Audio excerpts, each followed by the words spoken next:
everybody. Welcome back to Tales from the Tavern. I hope everyone here is doing well. Sorry we're a little late. We had some tech gremlins. I lost my internet for a few minutes, and then Ryan lost his audio for a few minutes, and it's been fun. But, as Jason said in the chat, that's how you know it's a stream, is when the tech gremlins are on board, you know everybody's here. So it's all good.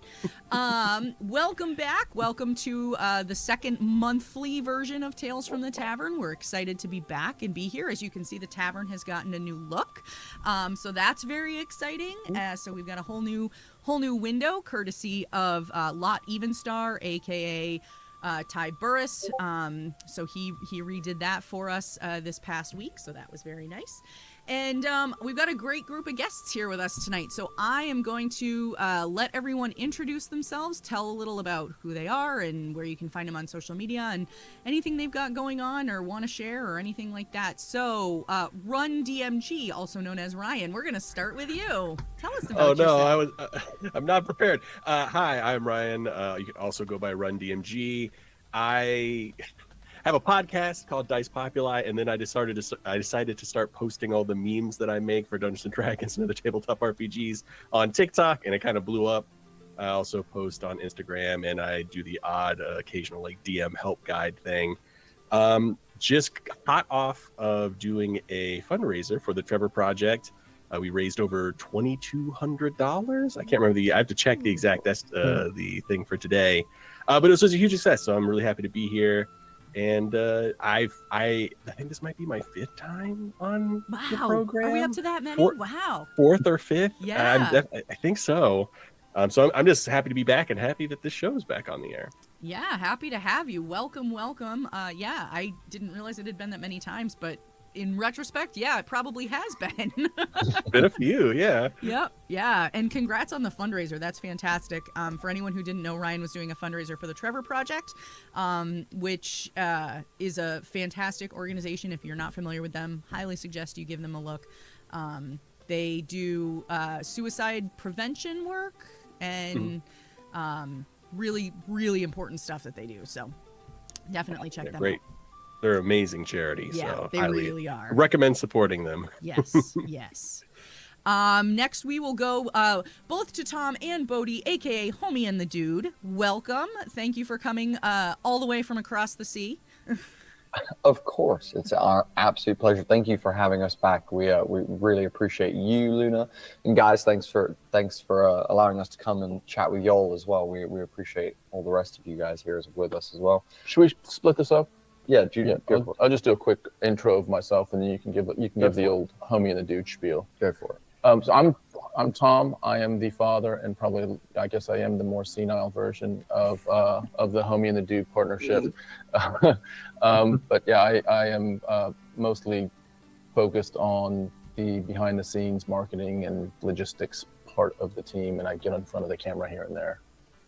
I'm Bodhi. I'm the sun half, as you can probably tell by my beauty and lack of wrinkles compared to him.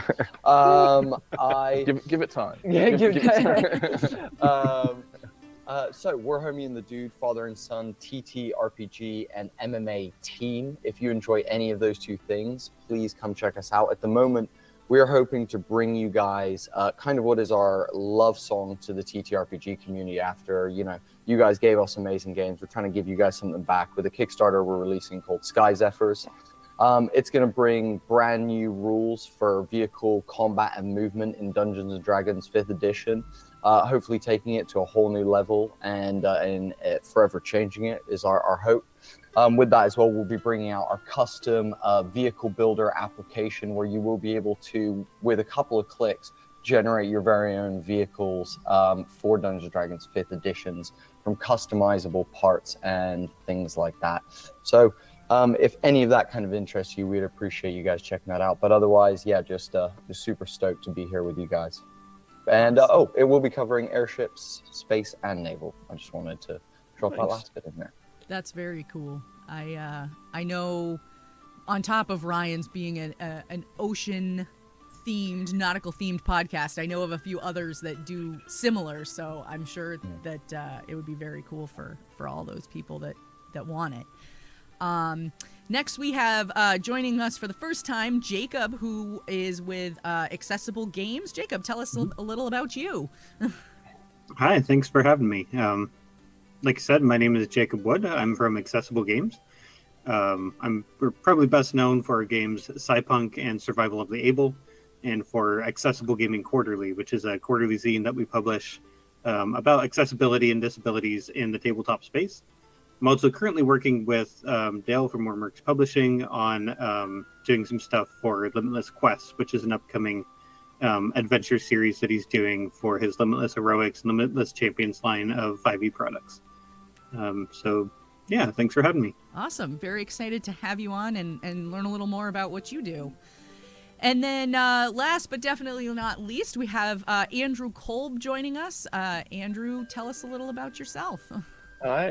Okay, yeah, I'm Andrew Kolb. I mean, most of the time I'm an illustrator and an author, but I guess why I'm here tonight is because some of that authoring and illustrating has been for a couple of books. Oh yeah, perfect. I was going to hold mine up too, but I did. It's over in my stack. I've done 2 books so far. So one based on Neverland, and then the second based on Oz, and currently working on a third. So hopefully that will come together. But public domain settings for 5e, but also I think somewhat system agnostic for other settings as well. Or at least that's my hope. Like if I hear someday that someone is running Blades in the Dark in Oz, then that's my dream. But until then, I'm content with 5e. But that's me. I'm not gonna lie. So my significant other and I are toying with the idea of playing Oz with Blades in the Dark. So He and I may have also, they and I may have also been talking about that. Yeah, you may have put the idea out there to him, and just trying to manifest my dreams coming true. That's all. Yeah, I mean, if you ever want to sit in with us for a session, that'd be my dream. Truly my dream. Yeah, if you haven't had the chance to do that yet, Andrew also did an interview for the website shadowmain.com, SHADOMAIN, where Jason had the opportunity to interview Andrew a little more one-on-one, and Andrew got to share some of that, those fun little tidbits. So check that out if you get the chance. Awesome. Well, thank you so much all for being here. So to the way the stream works, if you have not been here before, which I don't think there's many of you, but just in case, everything that we ask comes from questions that you guys ask in chat. So please feel free to drop your questions for any of our guests here in the chat. I've got a moderator that's hanging out who will make sure that we get all of the questions seen, and we will give everybody the opportunity to talk about it and bat some of that stuff around. So yeah, it'd be great. Also, to all of our guests, if you have questions for each other, by all means, in the green room we were already having all kinds of conversations, we want to pick your brain about this and that and the other thing. So my moderator's I'm just a moderator, what the heck. So hopefully everybody can still hear me, because I can see that my camera is frozen, but I don't really know why. But it is. So here we go. It'll be fun. All right, I'm going to start off with my favorite icebreaker question for all of you. So if you've been here before, you may have answered this, but that's okay. So when you're playing at a physical table with actual physical dice in your hands, do your dice have to match? I'll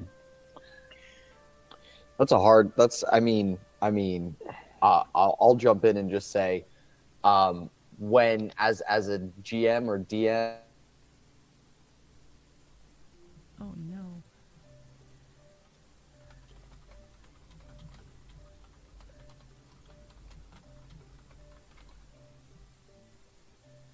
Looking at the, I think it went down. It did, and now I'm back. Oh no, it's all over the place now, though. I know. Oh. I'll fix this. You guys talk. I'll fix it. It'll be fine. Yeah. So matching dice. Wait. No, do you want me to say it now, or do you want me to wait till we're? No. By all means, go ahead. Okay. Yeah, no. As a GM and as a DM, I'm sure you guys know this. To murder players, you got to have lots of dice, and it's very hard unless you're buying one set of dice that all match. You're gonna be, you're gonna need multiple sets of dice. Oh, I see. So if you're rolling like like Like- 17D whatever, there's no way you're gonna have the so- same dice. So you're saying there's a practical consideration, which Yeah. is if I have a multiple need of like one particular like D6 or D10 or whatever, Yeah, then exactly. I'm gonna have to pull from all those. Exactly. But well, okay, so let's take it to another level. If there isn't the practical need, would you just reach for Another one of the same.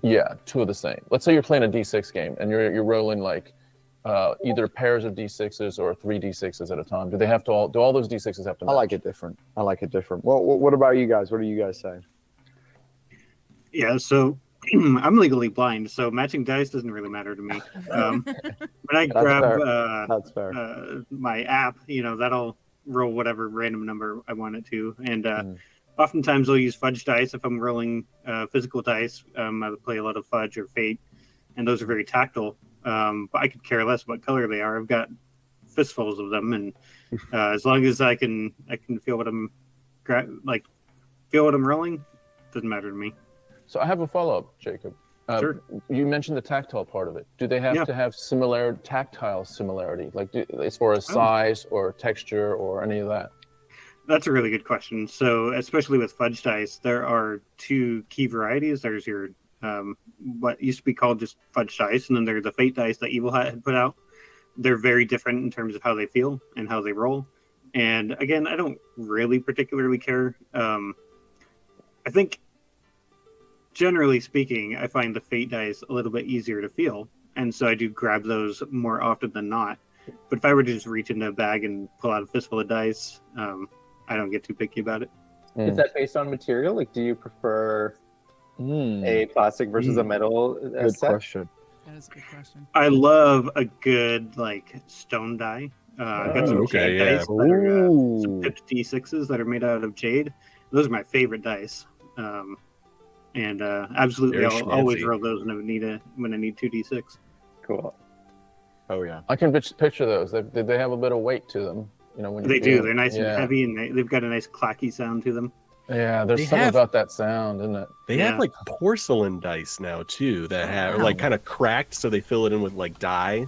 But supposedly they have like great like hand feel. They feel like they're like very smooth and they clack really good. I have yet to grab any, but I've been thinking about it. I also have a set of gemstone ones that are like really, really nice as well. And like again, I'm always afraid to like roll them in anything like even like in the dice box that I have. I'm like, I gotta roll that so gently against that back wall, Bodhi. Like half power right now, half power.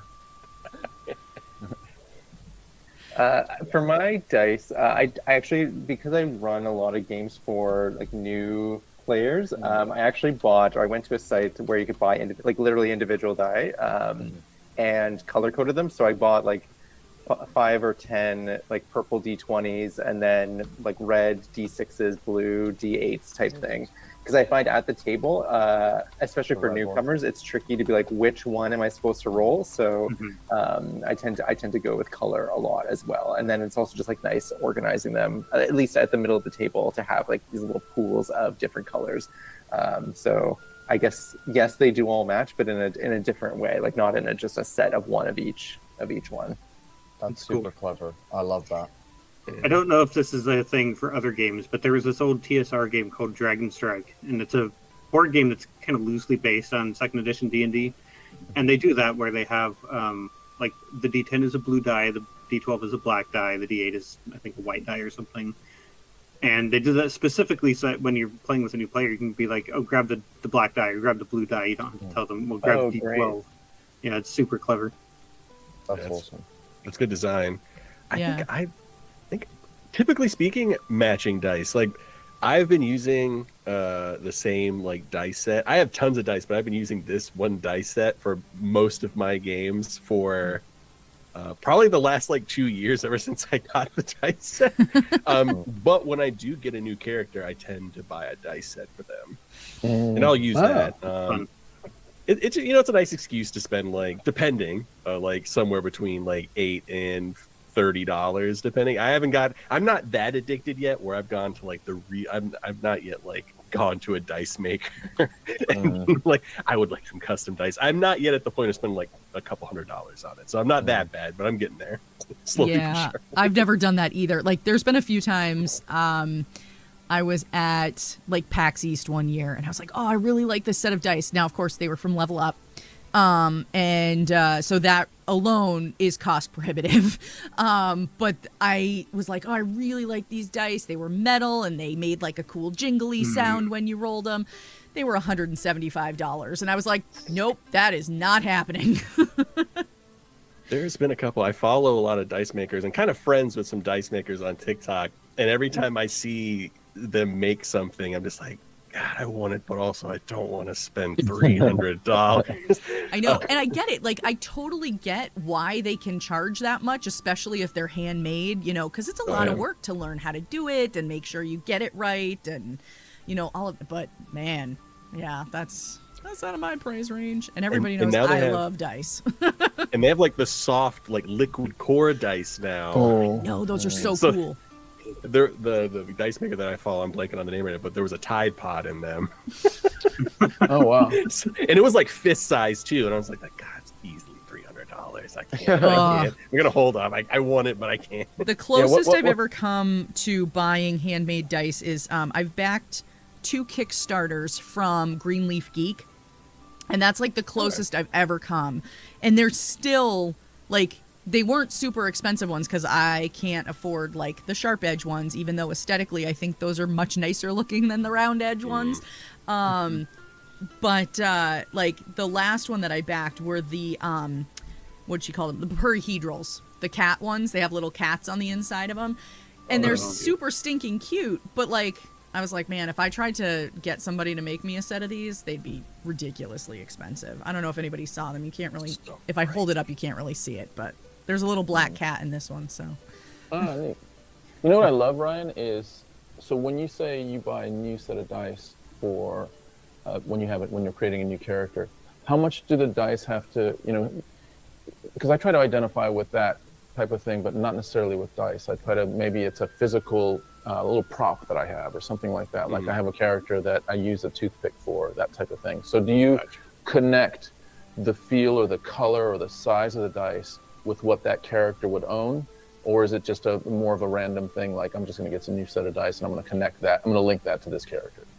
So I usually buy the dice after I've come up with the character. So I try to be like, what would the character buy? Sometimes I already have the dice. Like I've been gifted a couple of sets here and there, so I have some like nautical themed dice that have like little fishes in them. So like if I were to play a maybe something more nautical, like somebody that was like a sea elf or something like that, I have that unlocked. But for my necromancer character that I play in a campaign, I got red and black. Nice. And then for like this really fancy magus that I was playing in a Pathfinder game, I got these really nice metal, super mirror finish, blue inlay, like very schmancy, very heavy, like kind of ostentatious, because that's exactly what that character would have gotten, like showboat all the way. So I do kind of tailor it. Yeah, I just love that. I've never even thought of that. That's a really cool additional connection to your character through the game. I was also going to say, based on your whole like I want the dice but I shouldn't spend the money problem, you can always do the whole like, hey man, like if you want to send me some of your dice and I'll do a little video about it. Like I love your dice. Like I have done that. Like I was gonna say you probably have the TikTok following to pull that off. So I have done that. So there was, and I use these dice a lot too. But there is a couple of dice makers that I've gone to with that proposition. I've done giveaways and stuff for them. I recently worked with Libris Arcana, who donated to my charity fundraiser. So I did a couple of TikToks about the Libris Arcana. They do this thing where they ship you basically a subscription service. So you sign up and they will send you a fresh limited edition set of dice every single month. And they're usually like I've gotten one so far, and they're nice dice too. They're like resin dice. They got a lot of color to them. They've got like, they're very shiny. They're really cool. So I like them so much that I am still a subscriber. Nice. Can I throw another wrinkle into this dice consideration? So I'm mostly like pretty obsessive with just order in my life. So I would normally pick matching dice, but if I'm rolling hot with a particular die, that one might just knock out some other ones, and I might keep that one. You know what I mean? So how is everyone with your consideration of hot dice that may just need to linger on that little bit more, where normally you might pick some other dice? I'm one of those people that, like, if one die in the set has to go, the whole set has to go. So if one die's rolling hot and the other ones are not, I'm going to keep them because I've got one doing really well. So I've definitely done that before. Like when you're on a hot streak and you know it, like I've kept a dice, like especially if it's like have to roll advantage, or maybe you're doing like multiple dice and one of these D6s or whatever is always popping up a 6. Like, yes, that is staying in the mix. I've done that. We had a game that we played, and it's a D4 based game, and Bodhi had a set of dice that you got for Christmas. They were in soap. They were in soap, so we referred to this one D4 as the Soapy 4, and then we had like a range of maybe about 5 or 6, maybe more, 7 or 8 different other types of D4s. This Soapy 4, I don't know if it was like weighed unevenly, but it just continued to roll 4s, like in an uncanny, unbelievable way. So if I was ever in trouble, I would reach for the Soapy 4. Yeah. to your dismay. Yeah. Very often, to my dismay. that's funny. All right, well, we've gotten a couple questions from chat, so let's dive into some of those. So the first one that we have is from the Ink Den, and they would like to know, what is the most fun homebrew item you have found or made? Oh. Okay. I mean, I would say both my books are homebrew. That's fair. So I'm very thrilled to play with those. And I've had lots of fun with both settings. So that's my answer. Maybe it's a cheat, but it's genuine.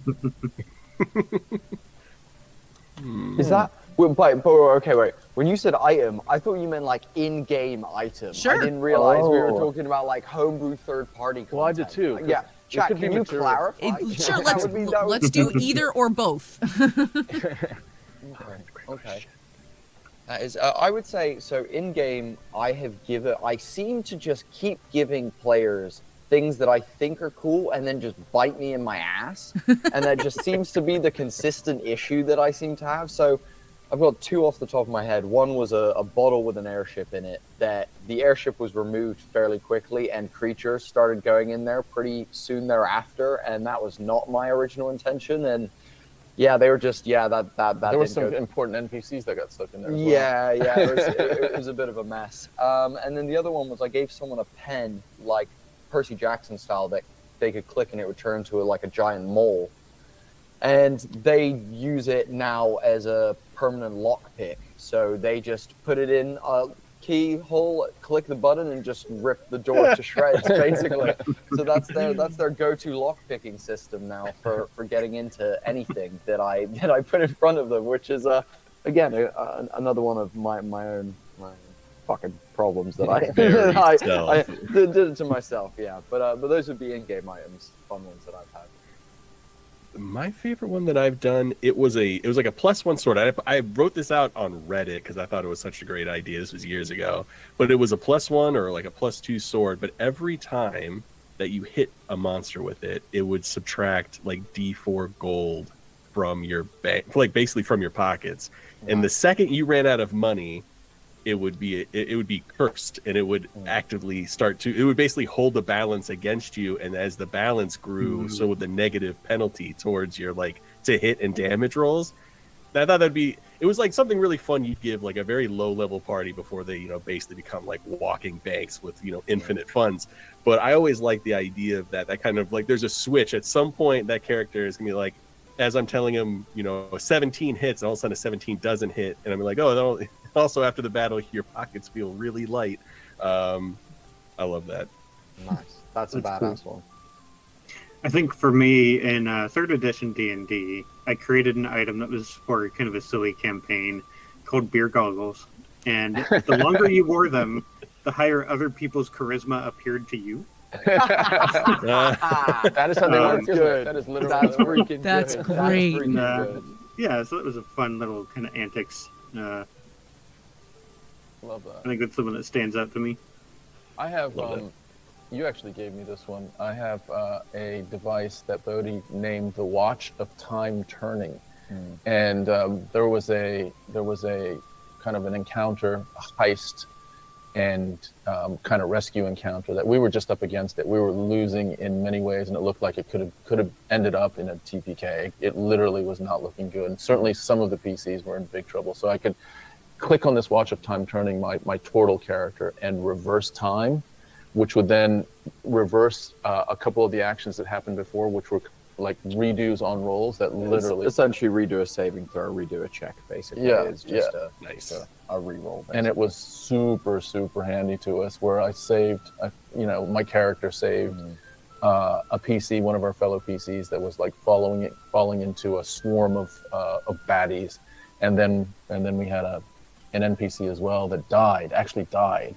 But what we realized is every time I turned back time, it was creating a parallel universe for us. So we had that was again me thinking cool ideas and then not realizing the ramifications of some of the shit that I create. But that's kind of my favorite thing about it. Do you know what I mean? I kind of love when I create something, I'm like, this is going to be used in the most mundane way, and then I'm always surprised by how players go about using it. I think that's personally one of my favorite things about D&D is just me thinking it's going to go one way and then just being like, wow, that did not go how I expected it all. Incredible. I think that's one of my favorite things for sure. What about you, Andrew? Have you got an item? Is there an item in Neverland or Oz that's your favorite? So if we're going specific object, then it's relatively recent, or like been recently introduced to my main group. But they found like a magnetized shield, like a shield that essentially like from inside you could magnetize one side. So if you're like struck by like a metal object, or like if they missed with a metal object, then they would have to make a save, and if not, then that becomes stuck to the shield. So I'm assuming it's going to get used in ways that it has to be. It's going to get used in ways that I'm not planning for. So far, it's just been like an advantage in combat, but I'm sure they will use it to somehow scale a metal tower at some point. I was just thinking that. I was like, Tom Cruise your way up a tower with that. Absolutely. So that one stands out as not necessarily something where shenanigans have happened, but I'm certain they will. So magnet shield. That's it for me. Love it so much. Luna, do you have one? I do. So I created you know those butter cookies that come in the tin and you never know if it's going to have cookies or sewing supplies in it? Yeah. So I created a magic item based on that. And it's basically, you can open it once a day and you have to roll on a table and it will tell you what kind of crafting supply you get.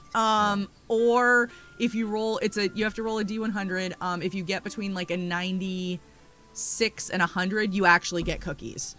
And the cookies will heal you for 2 points of healing or something like that. But that's probably the only thing I've made. It was totally intended to be super goofy, and it was exactly that. So yeah, it was one of those things that I was like, that should be an item. I need to make that an item. So I literally just went through like the D&D spell components list. I went through the Pathfinder spell components list, picked just random crap. Some of the stuff that's in it is actually useful stuff, and some of it's pocket glitter.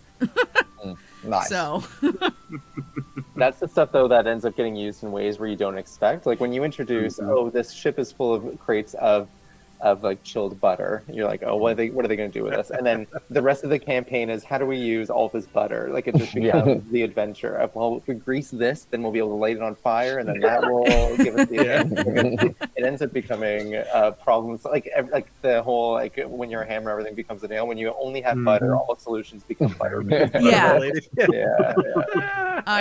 Now I'm looking at it now, so because I want to see what else I threw in there, because I don't even remember what some of the items were. Let's see. Yeah, some of them are a daisy chain that never wilts. Oh, that's Okay. nice. I don't know what you're going to do That's with that. awesome. A jar of glue, a pair of Oh. scissors, 25 popsicle sticks, a pocket watch. Oh, that's where that went. Let's see. A sheet of gold star stickers, Nice. pine cones, tree resin, diamond dust. And what sort of setting is this item located in? Like, what is the kind of like the environment that this is around? So basically, the way that I wrote it is it can only be found in the attics of old houses or occasionally tucked into closets. They can't be purchased. They just exist. They're created by grandmother type beings across the world. And only a special type of individual can create one. This is not a skill that any party member would be able to have. That's Luna, awesome. you probably have it already, but if you don't, I'd add 2 different sized socks that were knitted, one in green and one in orange or something Oh, like that's that. a good idea. I do Pretty have, solid, yeah. let's see, I do have a pair of wooden knitting needles in here, and then somewhere There we else go. I have a ball of pink yarn. There you go. There we go. There's the follow-up. So you could, in theory, like knit something with whatever you get. But yeah, you can, let's see. There's always Blah, blah, something in blah. there. Let's see, what is it? Oh, you can't store items in it, so it's not like a bag of holding. You can't like put anything in. It's already fully stocked. There's no room to put anything in, but there's always something in there no matter what you take out. Yeah, opening it more than once per day will result in it appearing empty. So, yeah. I love that That's- item. That's Awesome. freaking awesome. Yeah. You know, Ryan, actually, your dagger reminded me. I gave something similar to the Sky Pirate King in our world. He has a Tonto that is that essentially just when he stabs players, they drop money. Like I think it's like 100 gold just dropped, and that's like one of his like 2 weapons that he uses. So he's just constantly like Cleaning up. He's just just cleaning cleaning up. up. in coin Oh number, my yeah, god. so, yeah. Absolute nightmare for a player. That for a GM to give that like be absolute, because then it's just a rogue just stabbing everybody all the time. Oh yeah.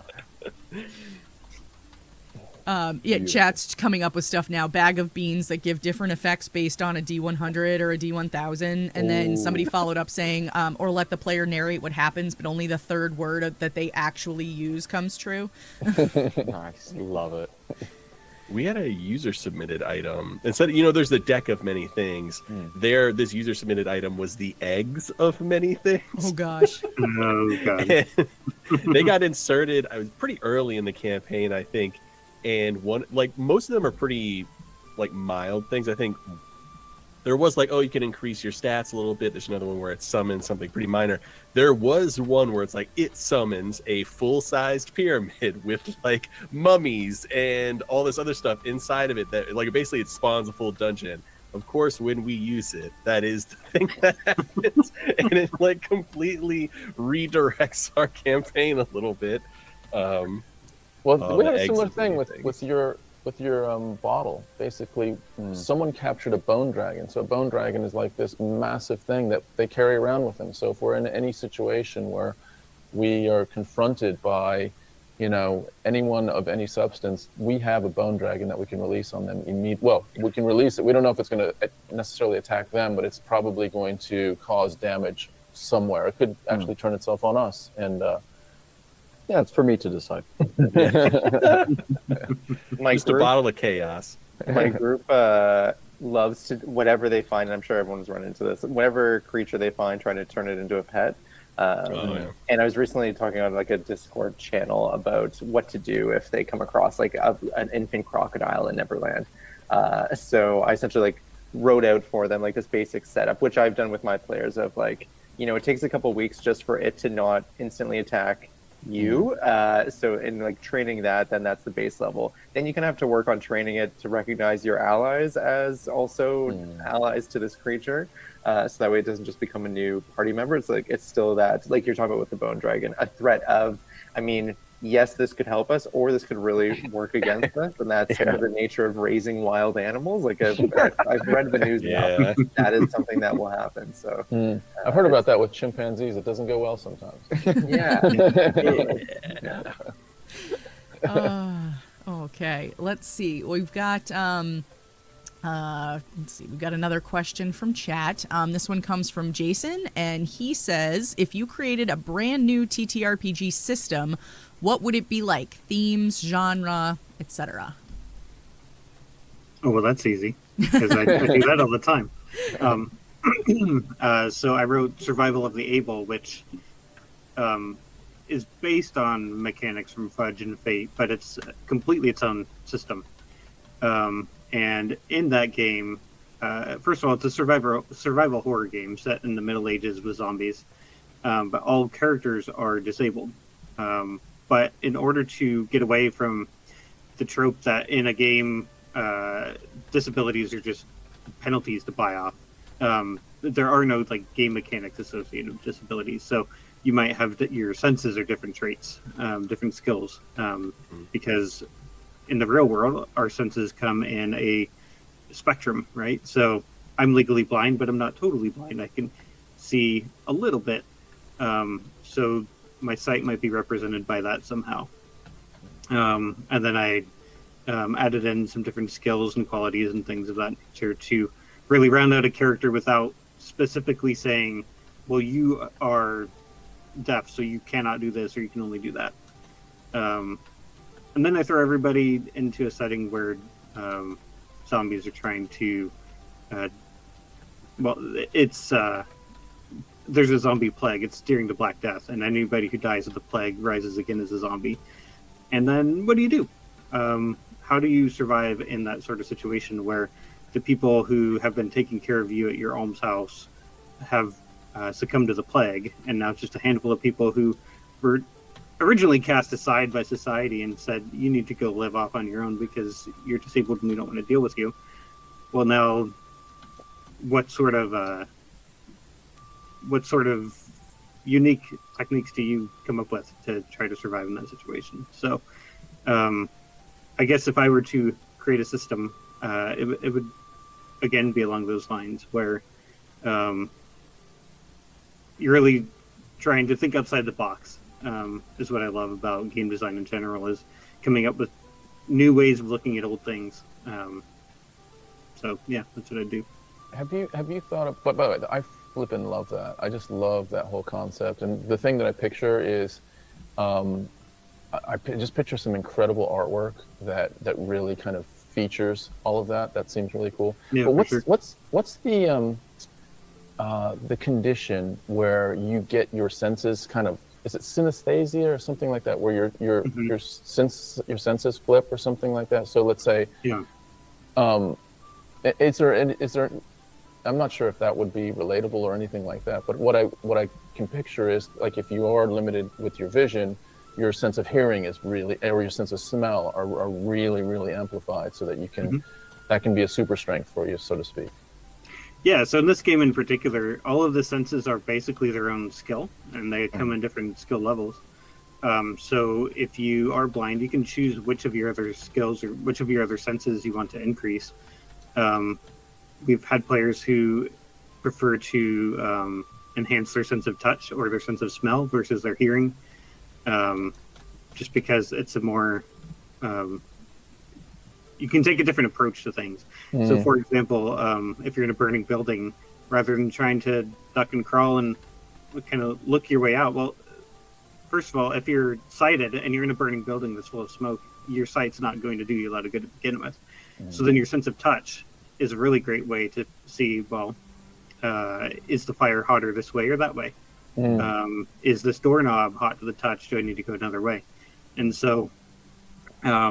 it really, the people who've played and provided feedback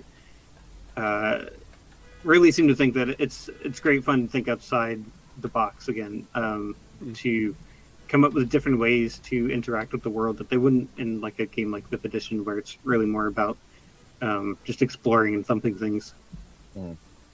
Super cool. Somebody in chat just wanted to know, could you have selective hearing as a disadvantage? My wife says I do all the time. I don't know why. Also, I'm going to apologize if anybody heard that car horn. My neighbor's kids are outside playing. I didn't hear it, so I don't know. Okay, good. If you didn't hear that car horn, ignore what I just said. I'm actually working on a tabletop game right now. It's more of a hack, so I don't know if anybody has played Into the Odd before or heard of that system.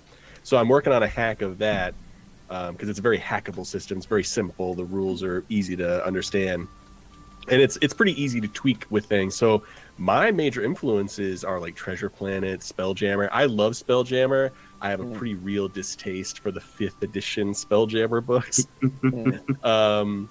And I feel like it's kind of like there's just not a lot there. So I've been working on my own setting. So a lot of it's like about like Treasure Planet. You know, you are a space buccaneer. Like, how does that work? Like, what are the forces that create like that as a viable thing? So I kind of looked at history and kind of, you know, it was basically a lot of buccaneers in the world that existed. They were basically like soft forces of other countries. Like they were a way for like Spain and France and Great Britain to mess with each other without like necessarily like sending warships. So that's kind of what I was like, oh, maybe there's like some, you know, galactic empires that need, you know, some pirates to kind of mess with other people. Maybe that's an avenue. So, I mean, I love like straight up adventure stuff and what was it, swashbuckling, the kind of swashbuckling action you would find in something like Eberron, where everything's not quite how it seems. There's always another layer. There's a lot of politics going around. So that's kind of what I definitely prefer in my games. So that's definitely what I'm trying to build into mine. That's awesome. That's freaking sick. Yeah. Oh, thank you. Tom, Bodhi, what are your take? It's a hard question. So we have worked on something that is not a role-playing game. We love mixed martial arts. We're big fans of mixed martial arts. So we have in the background while we've been doing all of our like D&D and playing all of our TTRPG stuff, we have been working on a tabletop game that involves dice rolling, and it's like strategy based and things like that for an MMA fight basically. And you know, with two people, so you know, go back and forth and do that. There's skills, you know, all that kind of stuff. So that's something that we've done. It's not very much like role play, and there's some. I mean, yeah, if you want to, if you want to be, if I'm rolling that hot silky floor, dude, I'm talking some. That's fair. I wouldn't call it role play. I'd just call it shit. But you know, I think, you know, so there's that. But I think if I were to create a system, I'd probably be very similar to Ryan. You know, my homebrew world is a whole setting of sky islands. You know, I'm like, my whole thing is floating islands. Airships is like, you know, we're making a whole Kickstarter about three-dimensional flight mechanics and rules and combat mechanics for this kind of stuff. So I think, you know, I love steampunk. I love, you know, for me, a lot of what I run is like very real stuff. It's very like people dealing with, you know, real life consequences. Like our players have hard arcs where they, you know, even when they do things that they feel were good, it hurts, you know, the outer ecosystem, and you know, there's repercussions to that kind of stuff. So I like it just being like what I kind of for people who are trying to work out what I'm saying, I like Game of Thronesy more, where it's that politics. It's a bit grungier. It's a bit more about who's saying what, you know, the relationships that you have, the people you know, that kind of thing. And so I would probably go somewhere down that route. But I'll be honest with you, I have no intention of making my own system. I personally feel like it's a really saturated industry, especially after the OGL shit that went down. I personally don't feel like I'm going to be able to contribute enough to like create something that people are, do you know what I mean? Like, I feel like I've got good creative mind and I'm good with mechanics and whatnot, but I don't feel like anything I create is going to be any better than, you know, what big people like Paizo and, you know, DM Dave and what Critical Role and, you know, all these other like massive entities. Like, to me, I personally feel like it's a superfluous idea for me personally, but that's you know, that's where I'm at. But I respect anyone who is doing it, because like I said, it's so hard with what's out there. And, you know, if you make a system that can be different, but also, you know, crack into that, like that almost like mainstream flow of like what's going on, like, my hat's off to you, dude. Like, that hustle is unbelievable. So anyone who can do that is like, I respect the hell out of you for doing that, you know? Yeah, I think I'm in the same boat in that what I tend to do is go, this is what isn't working for this system. What will solve it?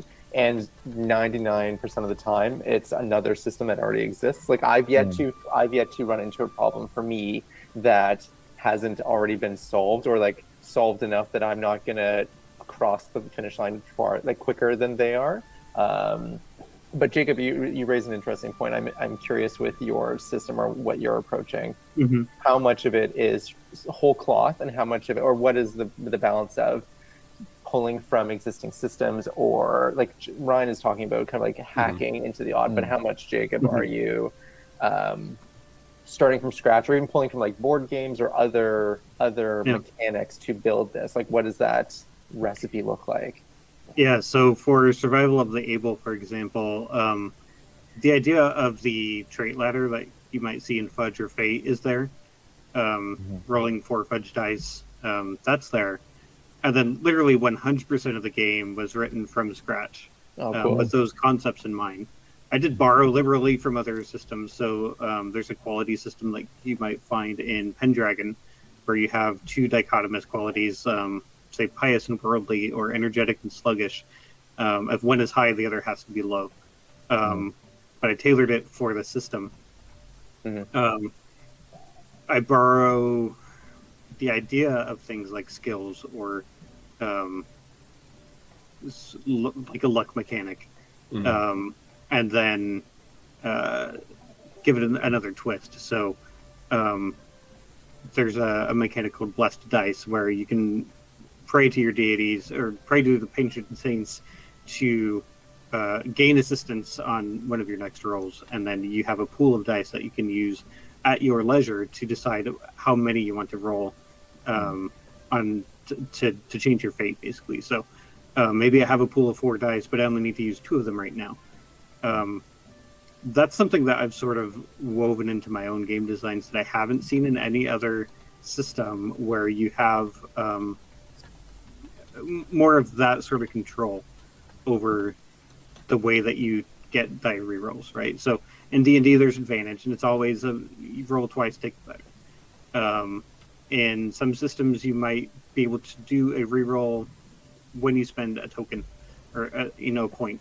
But having a pool of dice to choose from to reroll a little bit here or there, depending on what works for you at the time, it's those sorts of things that I like to add to my own game designs, because there's no one system that I've found that does everything right all the way through. And maybe it's just me being anal, but I want to have things the way that I want to have them. And so I'll write them myself. And if it means borrowing, it means borrowing. If it means writing at whole cloth, then I'll do that. But that's just one example of a system that I've written, from the ground up. And there are others that I've written. There are a lot of game design challenges that I've taken part in, where you have to design an entire game in 24 hours. Usually they come out pretty simply, but it's a great way to start playing with other game mechanics, different types of ideas, to just you do things a different way. And I find that just like really liberating to sit down with a basic idea of something and come up with a brand new mechanic for it. If it gets used later in another game, then that's great. If it doesn't, then at least you've practiced the art of game design. And to me, that's half the fun of gaming, is game designing. That's awesome, man. It's sick to hear your passion about that. Like you can feel it, dude. You can feel it. Yeah, I can hear. Some of us are forever GMs. Some of us are players for life. Sounds like you're a game dev. For sure, man. Which is absolutely awesome, dude. That's freaking sick. And it's funny, you touched on something that, like, in my illustration life, I run into a lot, which is, like, personal projects tend to be where I crack stuff that then goes into, like, the client work, or, like, the work that ends up going, like, I end up working through a new texture or, like, color combination in this, like, small little personal project that maybe no one will ever see, but then that then becomes the base of like this thing that I pitch to a client, or like when I have a project where I need to finish this commission, and I go, oh right, I did this 6 months ago on this little thing. I'll open that file and see what I did there, and then translate it. Like for sure. It's fun to see in the kind of game design side that kind of iteration than informing the final stuff. Because I'm just used to it in like pictures on a page as opposed to mechanics. So it's very cool to hear. Yeah, very similar though. Like the number of games that I've designed and have never published, I'm sure I've designed more than I've actually published because it's just one of those hobbies and things that I like to tinker. Some people build characters, some people build homebrew items. I just like design games from scratch. Love it. It's That's good cool. though, because without people like you, the rest of us would have nothing to play. Exactly. Yeah, we need everyone. It's true. It's definitely a team thing. All right, this is probably a great time for us to pause and take a break. So we're going to do that, and then we will come back and answer some more questions. So stick around, and we will see you after the break. Excuse me to some of our questions. I was eating a snack during break, and I half still was swallowing it apparently. All right, let's see. So the next question that we have comes from Matt, who most of us would know as Dungeon Glitch on Twitter. Oh, Yeah. And his question is, you never get to play with one of these again. Dungeons or dragons? Dragons easy. I barely use dragons as it is. They rarely come up in the adventures that I'm in. I have run 2 multi-year, one of them is going on 5-year campaigns. And there was a dragon once because it was out of the abyss, and Thumberchod is in the mix. I could have thrown him out. He could have just been something else. He could have been a Hydra or whatever. They're easy to forget. yeah. I love. Go for it, Jacob. ahead. No, go, Oh. Jacob. Go. I love dragons so much, but I also love a good dungeon crawl. I think if I had to just not play with one, it would be dragons because I have plenty of dragon memorabilia to keep me happy for the rest of my life. Did we just become best friends? I think I contrary to the beginning of our actual play series where I throw my players into one dungeon, I legitimately never use dragons or dungeons ever. I don't think I don't personally like. For me, dungeon crawls for my players that like role playing just they can like bog down a little bit with just like combat and enemies and just problems just constantly, and it sometimes feels like it gets a little bit bogged down with that stuff. And then dragons, dude, I don't like D&D dragons, man. I don't like that these dudes are talking to you and that they're dicks. Like, I'm just not about that, man. I'm all about like how to train your dragons. If I'm Gotcha. doing dragons, that's where I'm going with dragons. I'm not doing talking, transforming like freaking giant all-seeing, all-knowing creatures, man. I don't have time for that. Yeah, I think I'd probably lose dragons. Like, I think, and I also like the idea of dungeons. I mean, I guess what we're calling a dungeon is just like anything I would do a dungeon crawl in. So, like, I prefer caves. I like going into a decrepit mansion. Like, I like that, like, mode of play. And I would hate to lose that more than I would hate to lose. Like, there are, like, what Ryan was saying, like, you could throw another creature that still is, like, big, intimidating, and dangerous. Like, that's essentially what a dragon is to me, at least. Yeah. And you could still like throw a bunch of treasure underneath it. Like, you could do a bunch of stuff. Like, I don't know, a giant monkey that hoards treasure. Like, I'm fine with that kind of free and attack it. Like, it's still the same spirit of play. So, yeah. Yeah. But I do like when Bodhi is saying losing both of them. I picture you just having a book that just has like the ampersand on it. Like, It's just question mark? redacted either side. Yeah. That's when Ryan busts out tunnels and trolls. Yeah. Ooh. Got the tummy. Andrew, didn't you just describe King Kong though, basically? I suppose so. Yeah, Skull Island would be a great setting. It would be. Yes, and I'm And a making a note of that. formidable opponent to any dragon, wouldn't it? Well, Yeah, in some ways. absolutely. Yeah. And then I guess, but although I guess you lose the dungeon in that setting too, that'd be more of like I would go more like a hex crawl with that island. But Yeah, scroll, yeah. anyway. Okay, Yeah. nice. I think for me, I'll be controversial and say that I don't care about either of them that much. But I think if I had to choose, I'd probably dump the dragons, but I'm not. I guess it. So this question's pretty diagnostic, isn't it? Like what your preferences are, what your stylistic preferences are, game wise. Because I think more. I just love role playing, and it doesn't really matter what the setting is. So if it could be modern, it could be in the past, it could be fantasy, it could be with monsters, it could be whatever. It's just the interaction, usually between PCs at the table. That's the thing that's gets me off. So yeah. Do you find though that the setting informs some of that role play? Like I say that as so essentially the two books that I've written. One is more like an untamed, like a wild island, and the other is more of like an urban, like a developed city. And I find even though it's the same group of players, and while they are playing different characters, they tend to approach their role play differently because they're just coming up against different challenges. Like, do you? I guess you're saying you enjoy roleplay, but do you find you enjoy a certain setting more than another, or a certain type of roleplay more than another, like a survival roleplay versus a political roleplay?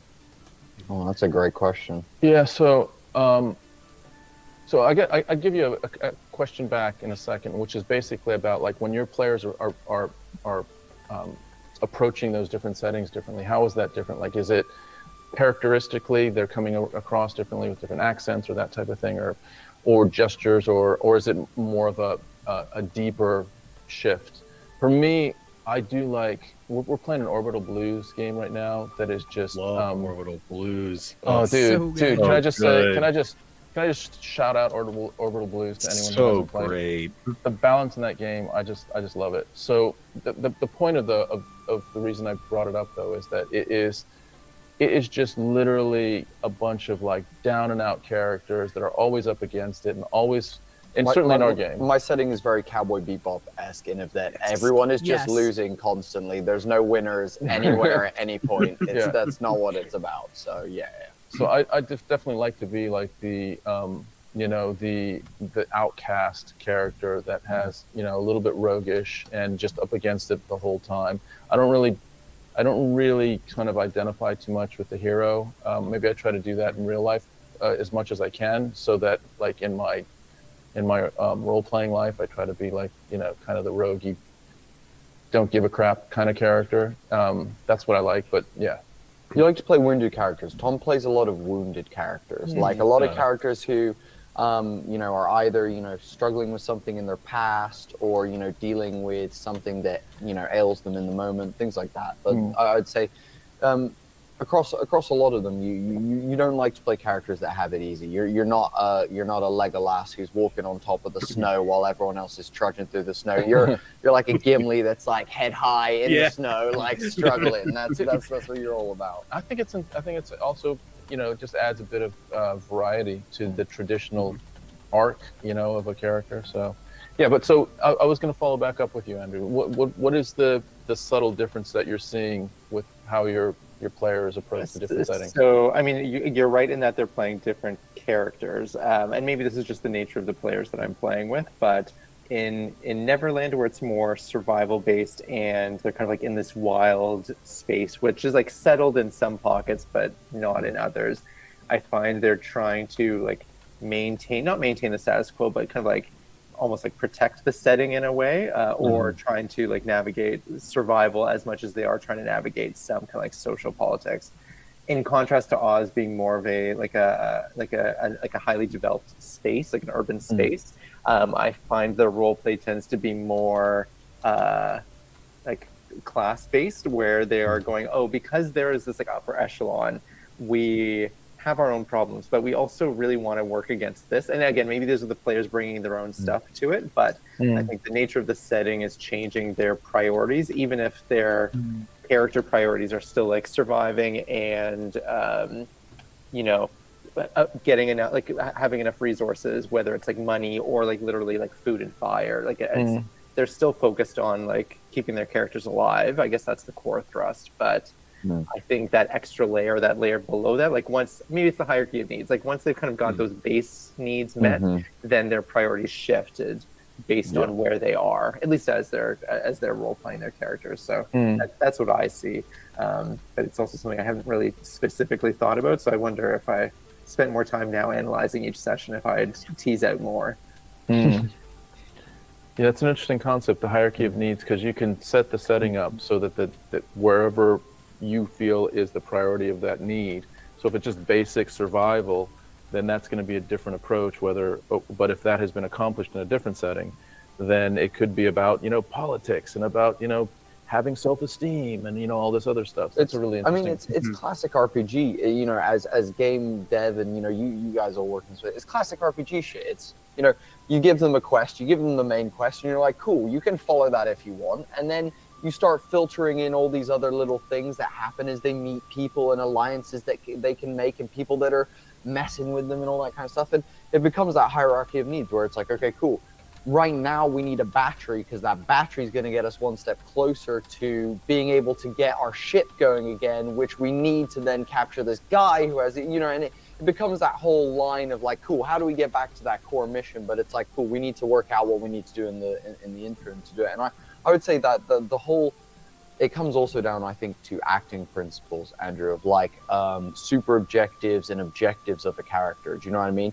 You have objectives for, a scene or a moment in a game. You have objectives for, maybe relationships with those people. And then your character has their core super objective, that might change or whatnot. But it's the thing that drives the first question or the last question is always, cool, how does that sit with, what I'm really, wanting to do and whatnot. So I think, like you said, in a lot of cases, setting can dictate what those are based on, what kind of struggles or what things people might be facing or wanting to overcome or, succeed at or whatever it might be, in those settings. So I totally agree with you. And I think settings affect the role play massively. But I think, I just agree. I agree.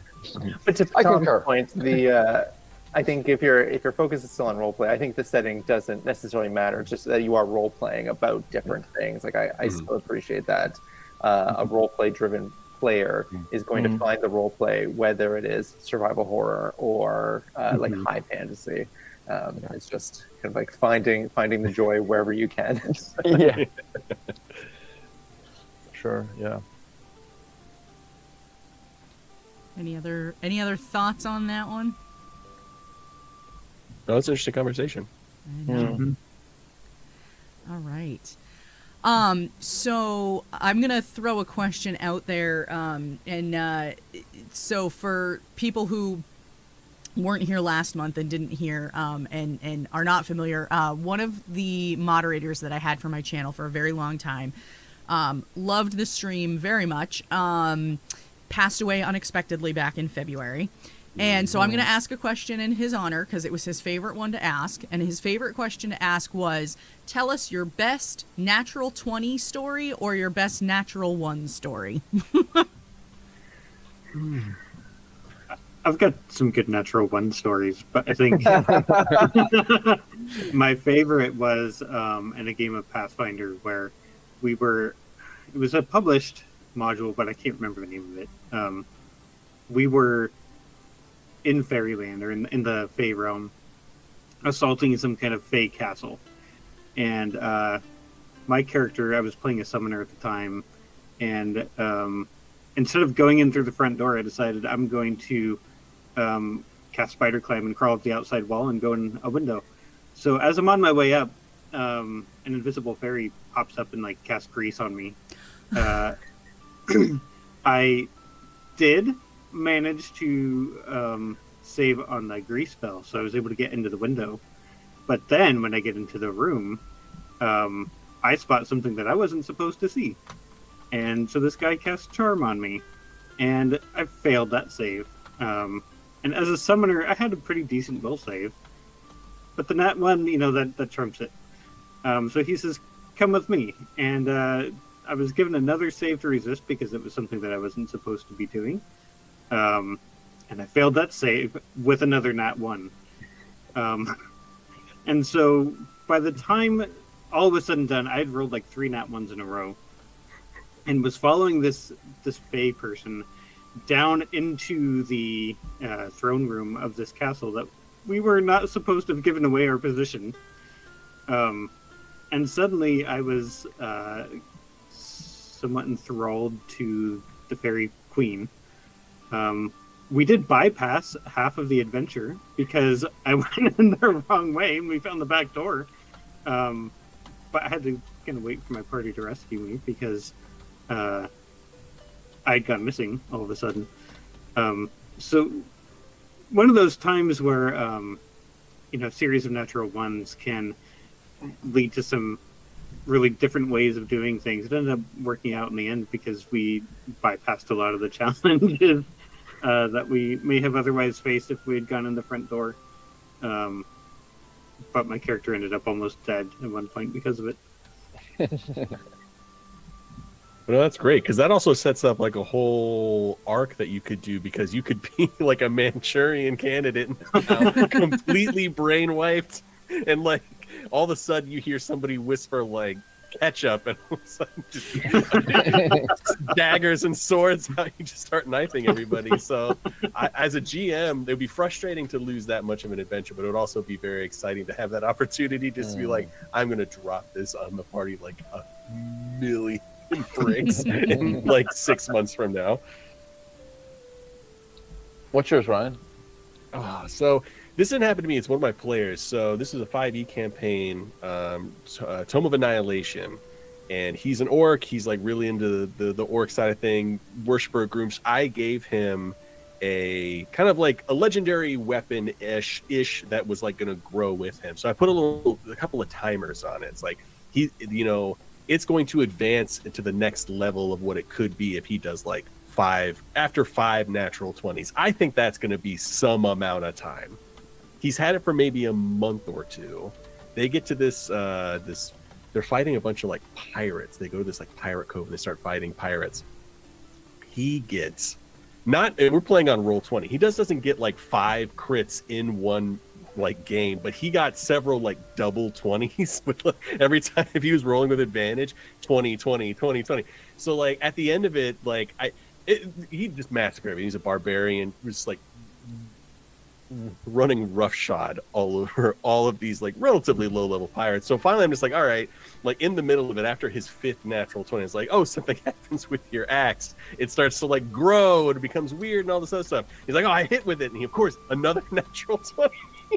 So there's like some mid-level boss. It was supposed to be kind of, he wasn't a beholder, but he had the powers of beholder. He had like a beholder under his eye patch. He had like this crystal eye that gave him beholder powers. So he was supposed to kind of like mess with them and get away. Just pink misted, just immediately destroyed. I want to say he did some god-awful number of hundreds of points of damage in that. And like everybody else was like really worried because there was maybe 50 pirates on like all over the place that were like in the mix, like in this battle, and he just started cleaving through. So like they were just dropping like flies, and I started rolling checks because obviously that'd be terrifying. I roll a nat 1 on the checks for like to see if they stay, and like a bunch of them immediately like drop weapons and just like give up. But that was a lot of fun just seeing that happen. I mean, it was a little early for them to get like have a +2 weapon, but it was, I mean, he earned it. Like, I'm a kind of person, if I set like an idea, it's like I'm not going to shortchange the players. Like if he got 5 nat 20s, he's going to get the next stage of it. But that was a lot of fun. It was just really fun to see that happen because like every time he got a nat 20, everybody got more and more excited, and it just kept on happening. It gets infectious on the table. I've never seen a double nat 20 on roll 20. I've never, not a single time ever. That's sick. I've gotten some double nat once. It did remind me that one of the early rules I learned, which was if I ever put someone somewhere that needs to escape, they won't escape. Like I could put in however many fail safes I assume will work, and they still have some sort of solution. Because they found a ship full of butter, they just decide, because we've got this, we're gonna stop their escape. But I don't have a specific natural 1 or natural 20 story, except, I mean, like on its own, it's not that exciting. But I have a group that even in different campaigns, I've given them enough like boxes that are locked that need to have like not even just like roll over 20, but literally they need to roll a 20 to unlock the box, and assume that it will take a while, or they'll go through a bunch of tools and it'll break, and inevitably it's always the first try that they pop it open and go, oh, and they don't know how exciting that is because they just did it, so they're just ready to reap the rewards without realizing that, oh, if we hadn't rolled this, it would have, like there would have been consequences. So they're just like, I don't know, cruising through life on easy street, not knowing how good they have it. Little do they know it's a Hellraiser, like Pummel Cubes. Yeah, exactly. Yeah, that's a good point. Next time, we'll be a smaller box inside that box. But yeah, for now, that's it. What about you two? Mine was super basic. It was we were actually in a dungeon, and It was our first ever D&D campaign. it was our first campaign in a dungeon, and looking to try to get down to a dark hallway that something was down in there. So I had a bright idea of throwing a rock that would illuminate once it got down into the hallway, and so everyone was really like, yeah, let's do that. Yeah, cast light, throw the rock. Good idea. So, and of course I'm going to pick as opposed to the hero journey, I'm going to pick the, a little bit more of a spicier experience. So I roll a nat 1. So I throw the rock. Bodhi says it hits against the wall and it comes back and hits you in the head. Boom. Okay. So then we come back around to like everyone's doing their thing again. It's my turn again. I'm like, I'm throwing the rock again. Everyone's like, are you sure, Tom? Do you really want to maybe we do a different strategy? I'm like, nope, I'm not. What's the chances? Throw it again. Another nat 1. Bodhi says it hits the wall and now it cuts you as it knocks you on your ground, on the ground. And I'm like, okay, well that sucks as well. So that's twice now. And everyone's like, okay, we're not throwing any more rocks, Tom. This is done now. So comes back around again, and I'm like, I'm thinking peer pressure. You know how sometimes you just want to go against peer pressure, whether it makes sense or not. And I'm like, guys, look, I know you're gonna hate me, but I'm throwing this flipping rock again because the chance, I can throw rocks. I can throw them down a hallway. It's not hard to do. I can do this. Third nat 1. Oh my god. I get rendered unconscious and. Bludgeoning. So Tom, funny. a level 3 wizard, just putting himself unconscious with rock throws. I was like, yeah, that was worth it. That's amazing. That was really To the good. utter dismay of the table, they were just disgusted. It was hilarious. Yeah. I think for me, I want to say as a GM, I feel so fortunate because not only do I get to live my nat 20s and my nat 1s, I get to live my parties nat 1s and nat 20s, and for me, look, I'll be honest with you, me rolling nat 1s and me being like, hey guys, I rolled a nat 1 behind my screen or behind the computer kind of thing is great, but there's nothing more exciting than when your players get nat 20s and they just go off the chain and everyone's super happy. That kind of just fills my hate fire in my soul for killing them. No, I actually, so I have countless that I could use that are some of my absolute favorites. But one, it relates back to the item that I mentioned earlier, the pen it's called the one pen to rule them all, because it turns into a mole. And thank you. And so he essentially has this pen with him, and our party are in a water reservoir. So in my world of floating islands, water is a commodity up here. It's something that only the rich really have, and the poor kind of not really given much of, basically, because of this oppressive power that kind of lives there. And these guys have joined with some local vigilantes, and they're going to go rob a water reservoir, as well as break out a young half-elf gentleman who's in the prison cells there, basically, because he's being falsely accused of something. So they go in and they split the team. One half is stealing the water, one half is going down to get the kid out the brig. And the team that went in to save the kid was just two characters. It was our dogfolk person and our half orc. And they went in, and the half orc, who is our barbarian, strongest, meant to be, he's got this whole backstory that he's like a pugilist in his spare time, all this. And our dog person, who's my mum, just absolutely comes in with her bow and just starts rinsing dudes, like one-shotting people with like just ridiculous amounts of damage. She's, you know, being a total min-maxer and putting all her abilities together and just like absolutely rinsing these guys. So she comes out and just like takes out a few, and then he basically just runs, doesn't hit a single person. He's like, I want to smash through the gate that then leads to the cells. Rolls a nat 20 to get through the gate. So I'm like, you just rip this chain link fence apart. And then he's like, I'm going to ram the pen in the lock of the prison cell and bust it open by clicking it. He'd never done that up until this point. So that blew my mind. And I was like, I'm going to roll something to see how well this lock withstands this at least. And I got him to roll it, and then he got another nat 20. So I was like, okay, cool. I was like, cool. You smash it open. It's all good. You guys are, you know, and they basically got out of there, both of them completely unharmed. And the biggest, most powerful player on our team didn't harm a single person in the reservoir, which was. And Tracy wiped everyone else. Tracy wiped everyone else. Yeah, it was just those two nat 20s. It was just a great story moment. You know, like they spring their trap, arrows are flying. He's like rushing through, smashes through, you know, saves the kid. It was just a nice moment that was one that I remember and really appreciated. That's awesome. Yeah, for sure. What about you, Luna? Oh gosh. Let's see. Well, okay, so this didn't actually happen to me, but it happened to an NPC that we were fighting who rolled a natural 1.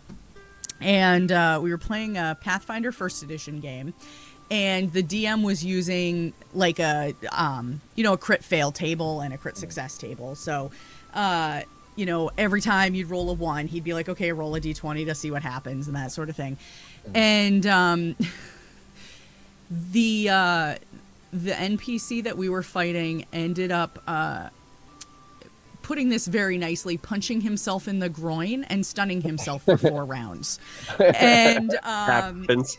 Classic. It was, That's about accurate. yeah. I mean, I'm gonna take your word on that one, but I don't know, 4 rounds seems a little low. Yeah, I need a full minute. I think it's more accurate. But it was the whole circumstance around it. It was just like the timing of it and the way it all happened. Like it just was so funny. I mean, like just talking about that alone is funny, but like, the whole circumstance. We were just like.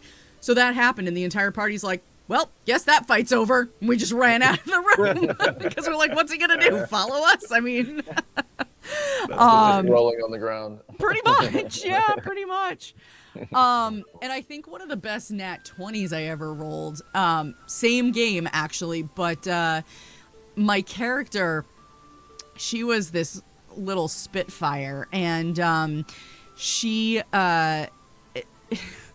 they were up, so there was an attack on the city that they were in, and she was up on like the ramparts over one of the gates coming in, and the enemies, I don't know how, but somehow had like a troll or an ogre, I can't remember which it was now, and so she decides to like cannonball off the ramparts with her short sword out and try to land on that, because she's a halfling, try to land on the head of the ogre and stab it while going down, and she did. And it was probably one of the most epic things. Like that whole game for me was sort of this experimenting and trying new things and sort of like role playing out my actions, not just like I swing again, you know. It was really the first time that I got sort of into the RP of a fight, and so it was really exciting for me both as a player and for my character, because she very easily could have gotten stepped on and killed, but didn't. And so I think that those two things for me were pretty epically hilarious and fun in different ways, but yeah. Do you know, I want to just touch on something there, because it's something that I feel like is under talked about in D&D, and people always go, you know, oh, my combat's really clunky, or, you know, like my players aren't enjoying combat because, you know, everyone's taking turns and things like that. Combat art, like RP, is so important for like good combat. Like one, people describe your stuff, but like we kind of have an unspoken rule, which is like every turn move your character and say something. What battle do you know where someone is stood still for multiple like chunks of time? Like if you've seen any fight, people are moving their footwork, they're moving around, they're circling people, you know. Even if you're still in the threatening space and you're just moving around them in a freaking circle like this, it still makes more sense than standing still. So if you're struggling with that, like, use that RP. It's such a weapon, man. It's such a tool in that. I would situation. even say like, you can inject RP even if it's not your turn. Just talking to someone, you know, certainly not advising them or anything like that, but like in that moment, you know, that's going down. If it's not my turn and someone wants to interact with me, I'm going to interact with them, or I might shoot some, you know, some one line back or something. Yeah, like something that, just to kind of keep the whole. Of course, combat is super linear and can really get bogged down, especially if someone is like, you know, Tracy, my wife Bodhi's mom, is very mini-maxing. So she's into her rules and into like really trying to maximize her turn. So if there's too much of that, then it can really, really get bogged down. But if you're, the other thing is like, what are we doing? Like, are we're, as a table, we're trying to experience something that has some drama, has some excitement, has some like real consequences that we can feel. It's not just numbers, it's something that we can feel, right?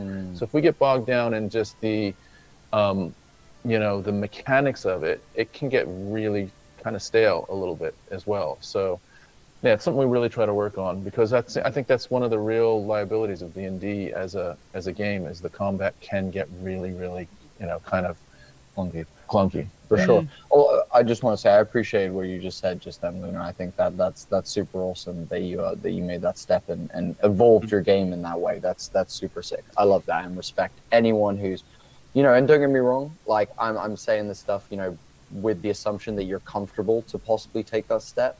It's something that, you know, if you're not comfortable with, it takes time. You got to build up to it. But, you know, when you are ready to take that step, it's so worth it, man. And you see it with all new players all the time. The first time they're like, wait, can I say this? And you're like, yeah, say it. Yeah. Go. Do your thing. Like, just talk. And, you know, and, like, it starts to unlock. And so, like, you can find it. But I just really appreciated that story, Luna. I feel like it's something that people don't talk about. But, yeah. Oh, I completely agree. And I think it's really easy. Like, I lucked out in that I had a party that was willing to kind of, like, play around with stuff like that. I think it's really easy to fall into I swing my sword and I take 3 steps this way and that sort of thing. If you're not playing with people who regularly are also RPing what their character's doing in a fight, you know, I lucked out that this particular character in this game, there was another character who was like, so like I said, my character was a halfling. There was another character who was like a 7-foot tall barbarian. And the two of them, for whatever reason, the two characters really clicked and really got along well. And so they spent a lot of time sort of off camera training together. And so what they did was there'd be times when, you know, the other character's name was Gunner. And we'd be in a fight and my character would go, Gunner, shield, and he'd plant his shield and she would run and like jump off it and then like, you know, come down on cool. like this. People started referring, my character's name was Eatabricks. People started calling her Yeetabricks. And, you know, that sort of became their thing, was like, you know, she would figure out how to use his size to her advantage in a fight. And, you know, I remember the first time she, you know, I used her in a way like that. And I was like, holy crap, this was mind blowing, you know, like all of a sudden having the ability to do stuff like that in a game. So, yeah. It's definitely worth talking about with your table, I think, to, you know, ask people like, what's your comfort level with RPing and are you willing to try it if you never have? And how do you want to, you know, I think it can really add a lot to the story, and it can really, in a weird, it's going to sound kind of weird to say it, but it can help sort of with character development in that way, because you start to understand like, how are they going to think in combat? How do they move? Why does this decision when they level up make a tactical advantage for them you know, in their, you know, when they start fighting again and that sort of thing. You know, would it make sense for them to have this if you're going to play them a certain way in a fight? Does it make sense for them to take this kind of spell or this feat or this, you know, whatever it might be? So, yeah. Good point. I think so.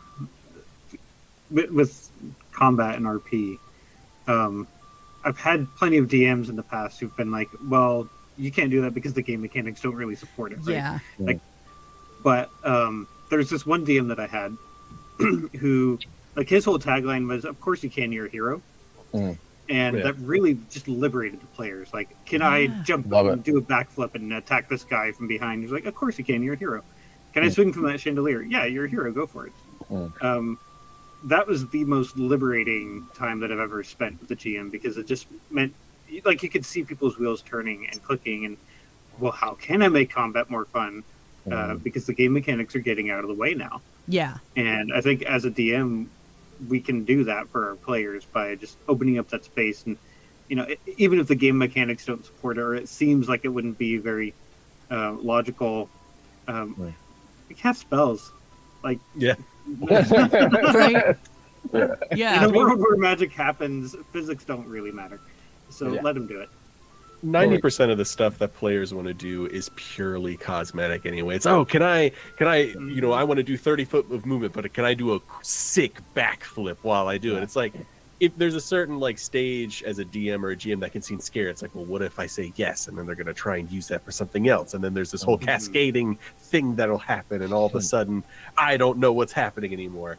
But in reality, they're just like, they just want to add that flair, make it personal, and like it's the same thing for like weapons.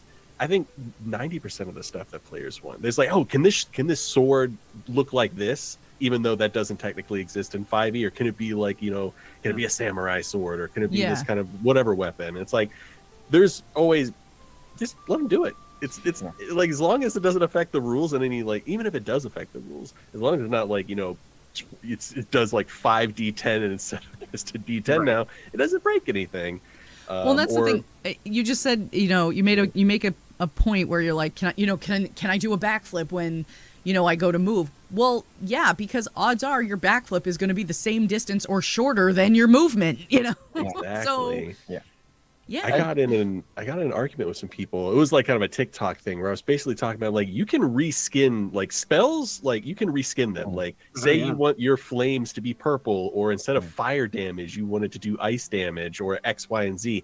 I got so many comments from, like, people online being like, well, you can't do it with the balance. I was like, it doesn't matter. Balance doesn't matter.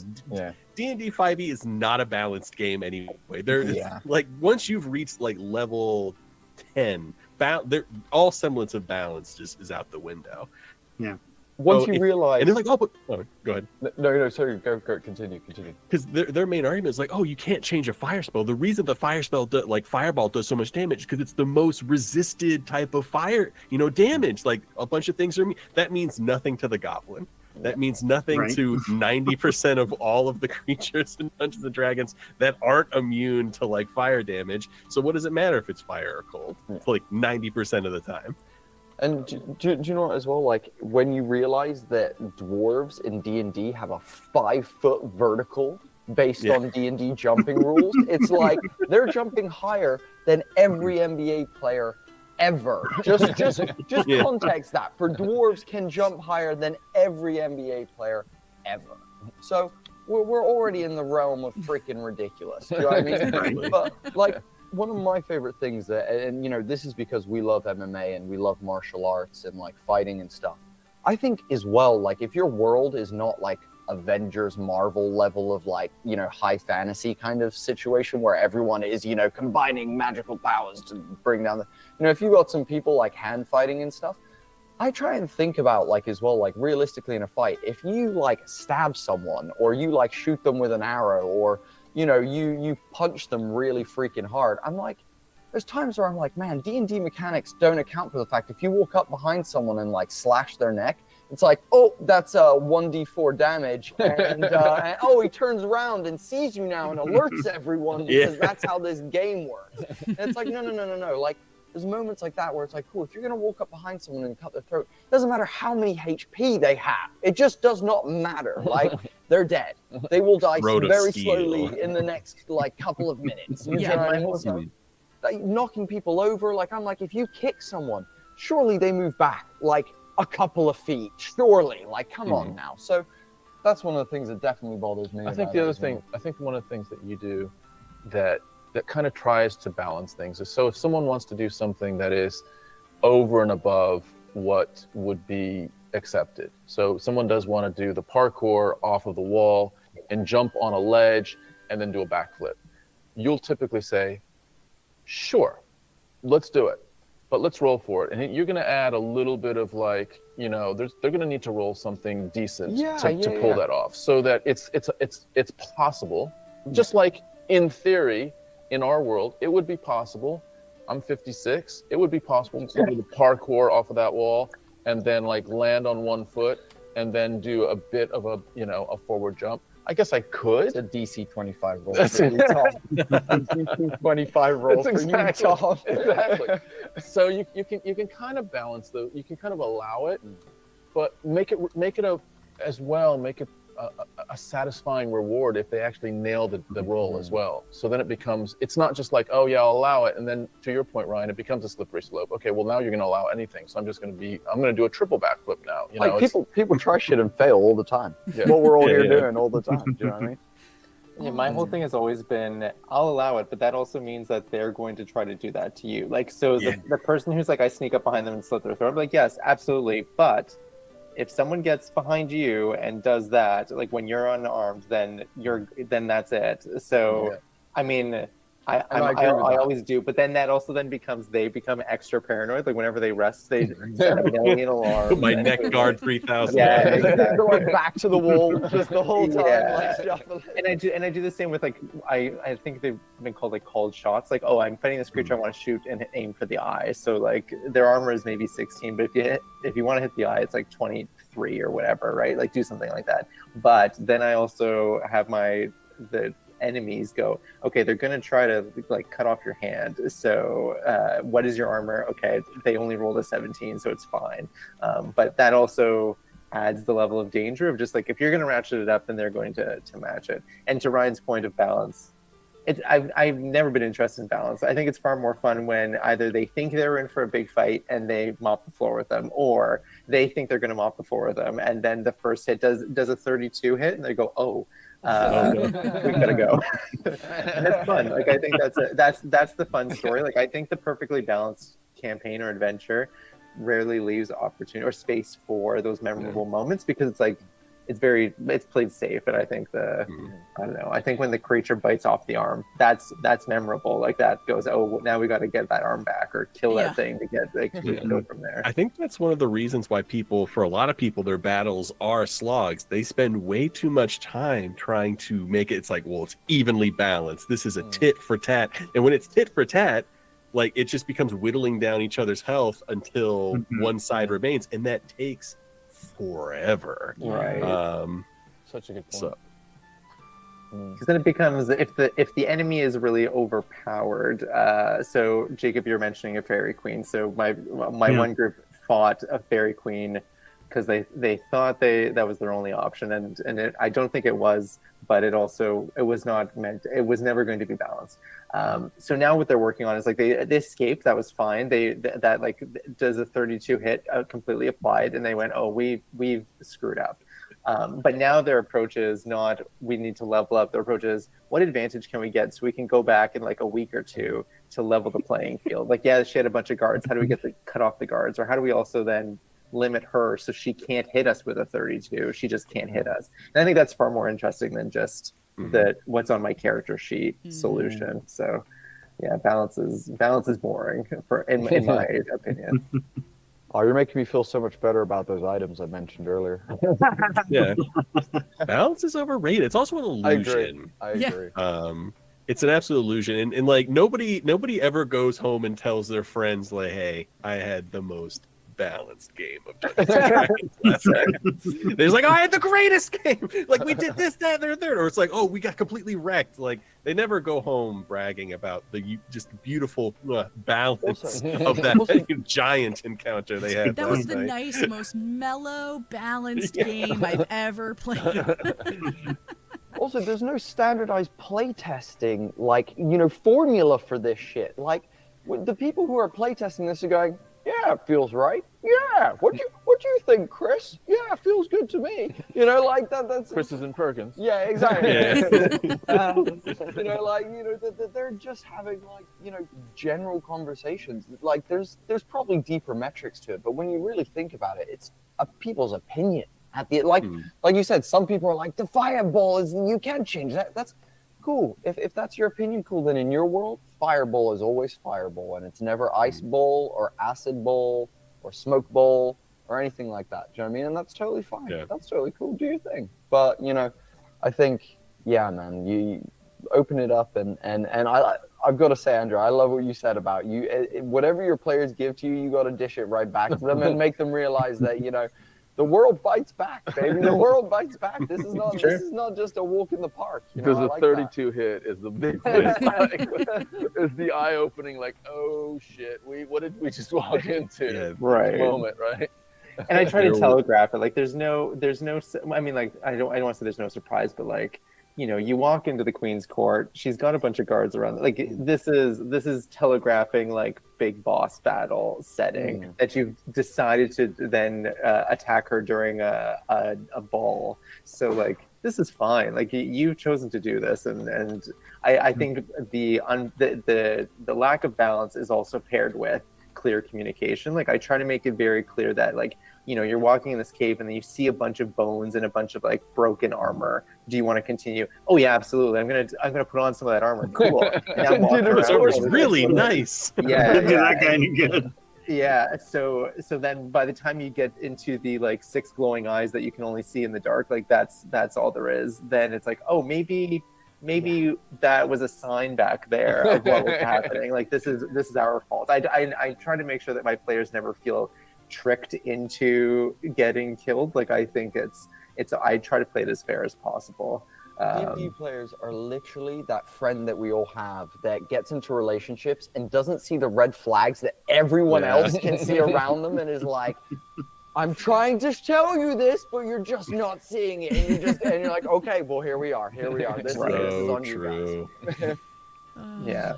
All right. Well, we are just under the 5-minute left mark, believe it or not. So I want to give everybody a chance to go around again and just remind us of who you are, where people can find you around the internet, anything you have coming up that you want to share, or anything else that you would like to mention briefly. So we're going to go in the reverse order of when we started. So we're going to start with you this time, Andrew. Oh, sure. Yeah, so my name is Andrew Kolb. Kolb is neat, most places online, like neat, like tidy. And I illustrated and wrote an Oz and Neverland setting book for 5e, but also like relatively system agnostic. One is not a dungeon crawl. One is a hex crawl, and one is a point crawl. So there we go. That's what I got so far. Thank you. Oh yeah, thank you. Oh, I appreciate it. We're showing them off for you. This is lovely. Visual plugs are powerful. Yes, I appreciate Beautiful books, absolutely. Yeah, Oh, they thanks. really are Thank you. very cool. Thank you. Lots of fun to do. Awesome. Well, thank you so much for coming on and hanging out tonight. It was really great to get a chance to chat. My pleasure. This has been great. Yeah. Jacob. Yeah, so my name is Jacob Wood.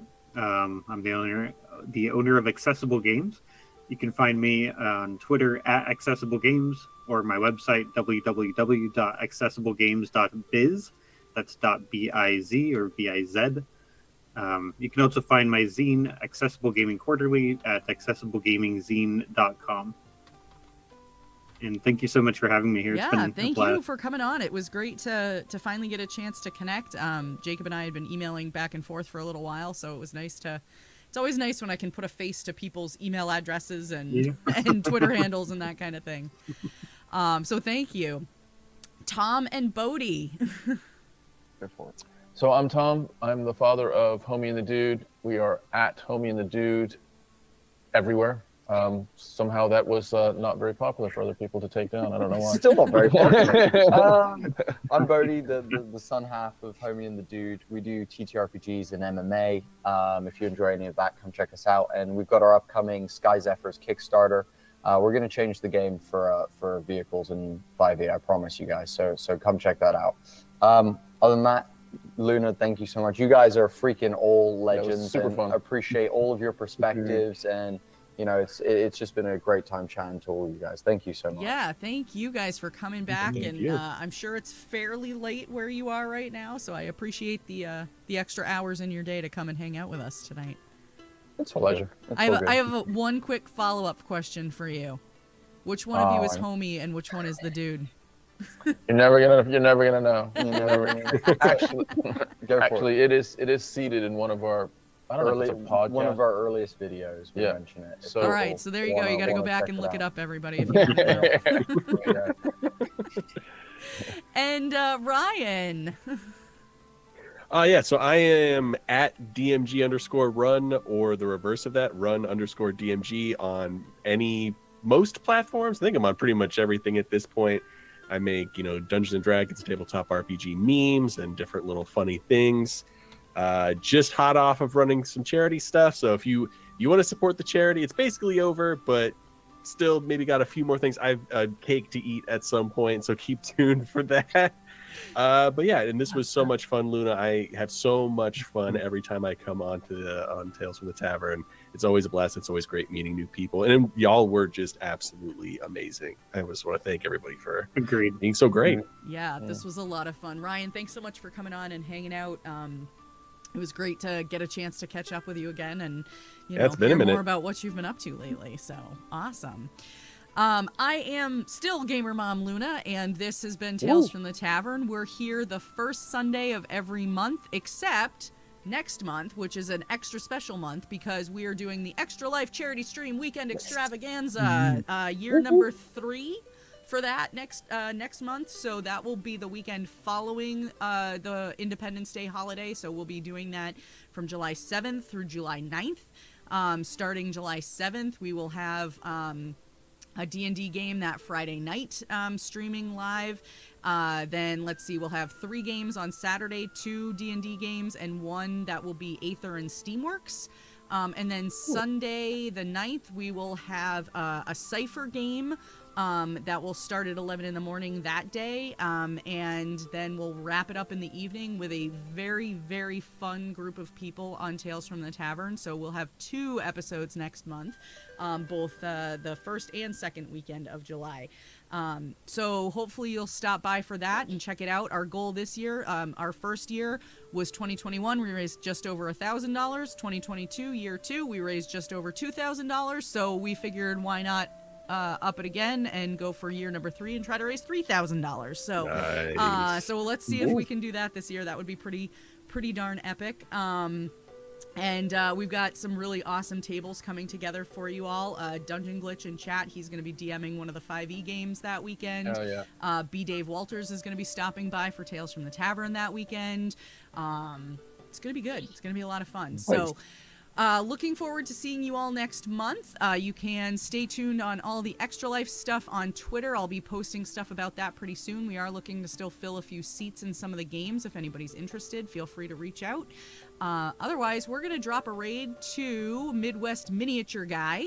If you don't know him, he paints minis and is fabulous at it. So we're going to go see him now, and I hope you all have a lovely rest of your weekend. I should go. Have a great night, guys.